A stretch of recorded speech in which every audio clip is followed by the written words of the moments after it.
पहले देखो आप लोगों को शेडिंग कैसे सीखना है। सोचो आपने एक सर्कल बना लिया, अच्छा सर्कल बनाना, मेरे जैसे नहीं, क्योंकि यहाँ से क्या आ रहा है, लाइट।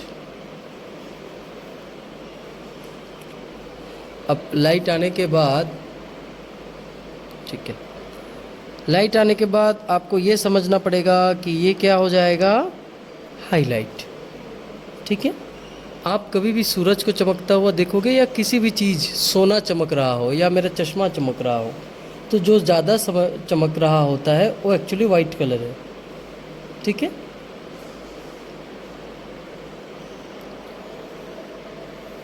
इसको क्या बोलेंगे, इस पार्ट को फर्स्ट टोन। फिर क्या हो जाएगा, ऐसे करके हमने देखो कितने टोन बनाया, 1 2 3 4, है ना। ऐसे जितने ज़्यादा टोनल वैल्यू होंगे उतना अच्छा रियलिस्टिक दिखेगा। पर हमको रियलिस्टिक अभी नहीं सीखना है, अभी हम धीरे धीरे काम सीखेंगे। 3 स्टेप में सीखो, जैसे 1 2 3 4 है ना, आप लोग 3 में भी कर सकते हो। ठीक है, समझना ज़रूरी है कि कैसे होता है एक्चुअल में। और यहाँ से आ रहा है क्या, लाइट। ये अगर लाइट है, ठीक है, यहाँ पे लाइट है, तो एक सूत्र होता है, जैसे ये एक लाइन आना है ऐसे करके, ठीक है, ये बन जाएगा इसका शेडो। ये अगर सन नीचे होता तो क्या होता, शेडो और बड़ा होता है ना।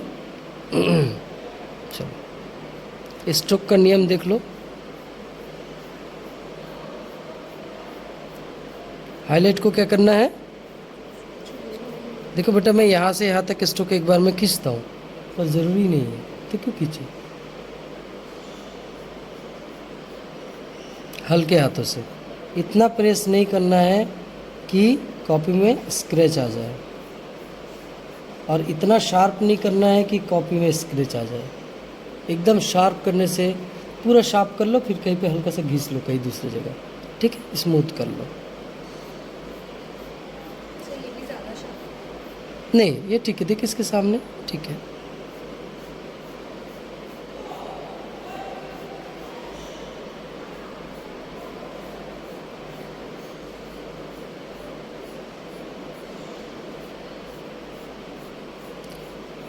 ये जो पेंसिल का मेज़र किया हुआ है, 2B 3B जो भी 4B है ना, तो ये क्या काम करता है सब लीड एक ही। ठीक है, जो ज़्यादा नंबर का है वो पेपर में ज़्यादा चिपकता है, वो सॉफ्ट है। सोचो कि इसमें पानी की मात्रा ज़्यादा है, ऐसा सोचो। और जो लाइट है वो हार्ड है, वो पेपर में कम चिपकता है, इसलिए वो लाइट दिखता है। और कंडीशन नंबर 2 क्या है, जो नंबर कम है वो पतले होते हैं लीड, और जो ज़्यादा नंबर के हैं वो मोटा होता जाता है लीड। अब फर्स्ट टोन हमने, ये क्या है, फर्स्ट टोन, ये क्या हो गया, सेकंड टोन। तो सभी में सेकंड टोन देना है।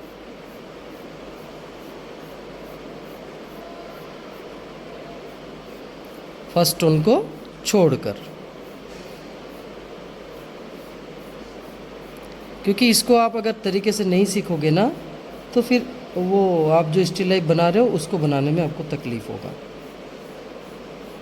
एक बात ध्यान रहे, इसके ऊपर 50 बार टोन आप चला लियो, पेंसिल को चला लिया आपने, पर आपका स्ट्रोक दिखना चाहिए, मर्ज नहीं होना चाहिए। फर्स्ट टोन, सेकंड टोन, अब क्या करना है, थर्ड टोन।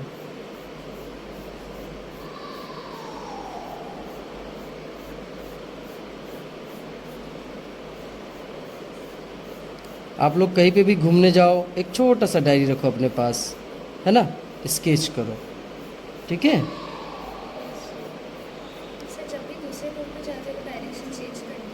हल्का सा, है ना, डायरेक्शन चेंज नहीं करेगी तो वो हो जाएगा हैचिंग, ठीक है, क्रॉस हैचिंग नहीं कहलाएगा। अब मैंने क्या 6B से काम किया था ना, अब और ज़्यादा डार्क करूँगा तो क्या होगा, मुझे बहुत ज़्यादा प्रेस करना पड़ेगा, तो क्या हो जाएगा, स्क्रैच हो जाएगा, फिर चमकने लगेगा। तो इसलिए हमने वैल्यू चेंज कर दिया।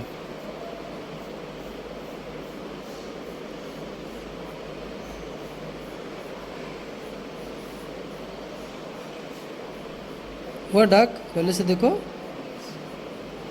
Light to dark.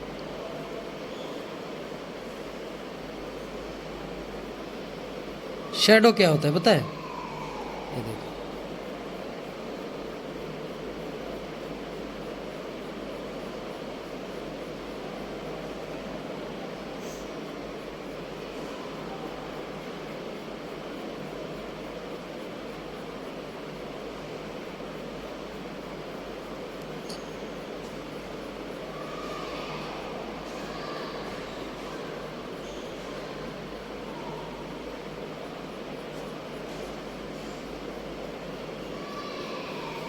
ठीक है, क्या हो गया?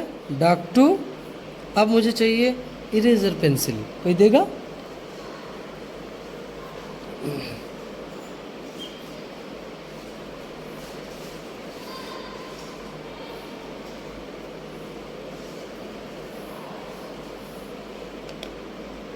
वाह, ये जो शेडो होता है और हमारा जो मेन ऑब्जेक्ट रहता है उसके बीच में ना एक ना रिफ्लेक्शन लाइट होता है हमेशा एकदम, इससे ये मिल नहीं जाएगा, हल्का सा एक लाइट बाजू से आपको दिखाई देगा, वो यहाँ पे अगर बैकग्राउंड करता तो दिखाई देता, ठीक है।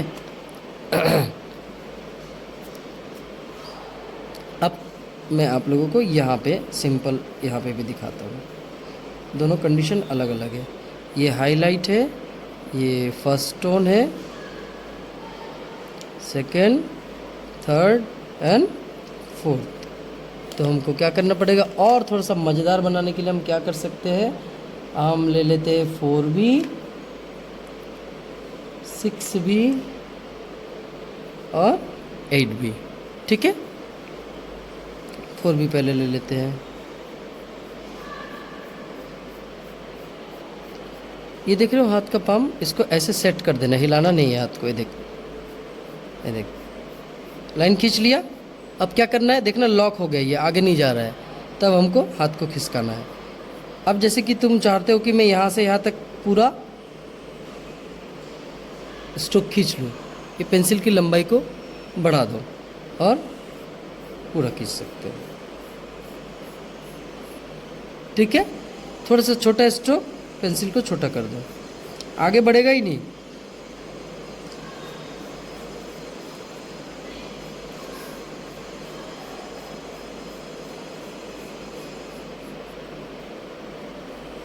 ये क्या हो गया, फर्स्ट टोन है ना। सेकंड टोन कर देते यहाँ से,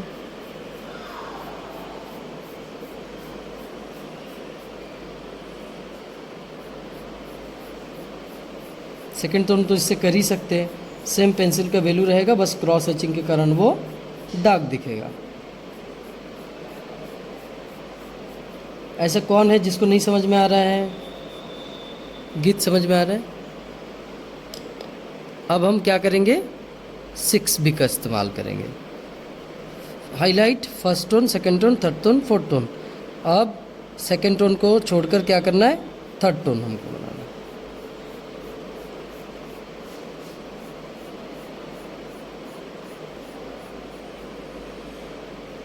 और फोर्थ टोन।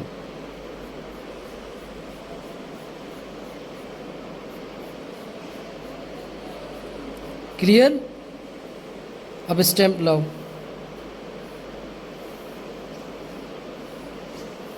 वो ब्लाइंड करने के लिए सबसे पहले क्या है, एक बड़ा सा इरेजर ला बेटा, एक बड़ा सा इरेजर ला, बड़ा बड़ा बड़ा।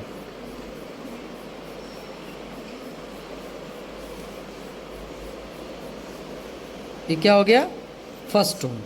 तो बड़ा एरिया है तो हम बड़ा सा स्टैम्प ले लेंगे और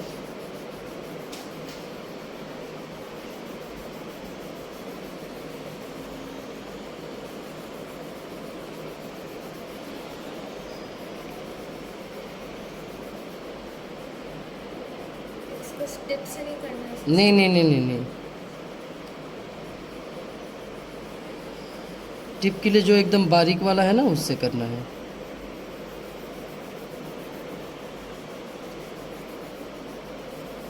अच्छे से बढ़िया सुंदर से करो, है ना। हो गया। अब देख ये डार्क हो गया ना, इसको तुरंत इसमें पोस्ट डालो तो चेक करेगी यहाँ पे हो रहा है, कुछ नहीं हो रहा है ना, हल्का सा दाग दिख रहा है, वो तो कलर के लिए वाइट है। तो ऐसे करेगी ना तो इसका वैल्यू अच्छा रहेगा। ठीक है, अब क्या हो गया फर्स्ट टोन, अब क्या करना है हमको सेकेंड टोन।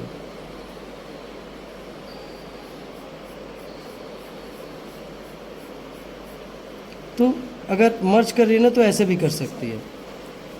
ठीक है बेटा, ऐसे भी कर सकती है।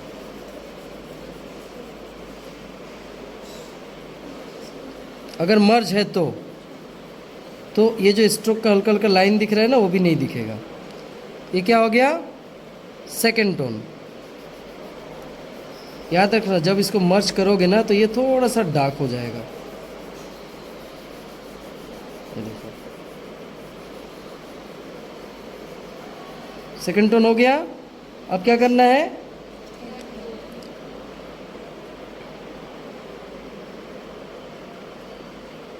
आप लोग देखे हो कभी कभी पेंसिल यहाँ से छिला हुआ रहता है लंबा सा, है ना, तो रियलिस्टिक काम जब करते हैं ना तो वैसे करना पड़ता है। तो ऐसे धीरे धीरे धीरे आप अच्छे से शेडिंग कर सकते हो। ब्रुस्टो का एक मैकेनिकल पेंसिल को ना छीलने के लिए आपको शार्पनर मिलेगा, मशीनरी वाला जैसे घुमाते हैं, उसको जब आप इसको शार्प करो तो यहाँ से छिलेगा, इतना लंबा सा नोक निकलता है। ओके, अभी मुझे पता है कि यहाँ पे वैल्यू चेंज हो जाएगा तो थोड़ा सा इसको चेंज कर देती इधर।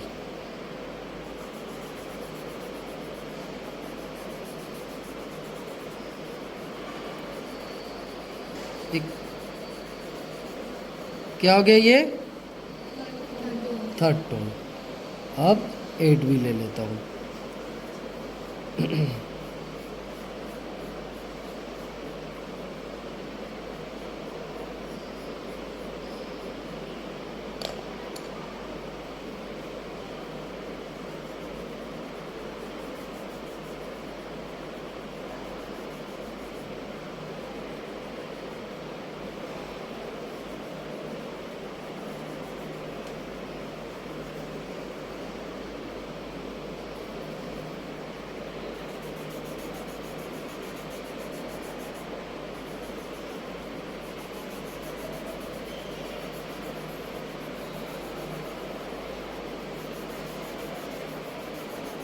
आप लोगों को समझ में तो आया ना बेटा।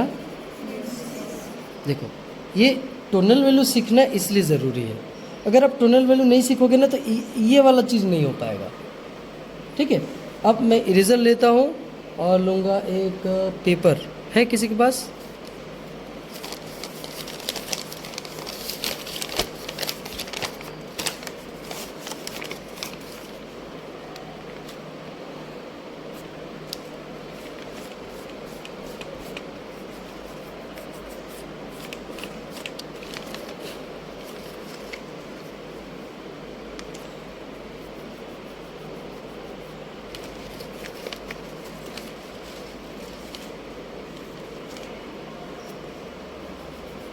ये प्रैक्टिस अच्छे से अगर आप लोग कर लोगे ना बेटा तो नेक्स्ट हम जब स्कूल खुलेगा ना बहुत अच्छे अच्छे काम कर सकते हैं। समझ में आया? पक्का? ये बना के दिखाओगे मुझे एकदम ध्यान से, जितना समय लगे, एकदम अपने मन को ना सोचो कि मुझे सर जैसे ही करना है ना, और मेरे से नहीं होगा ऐसा कभी मत सोचना। चलिए।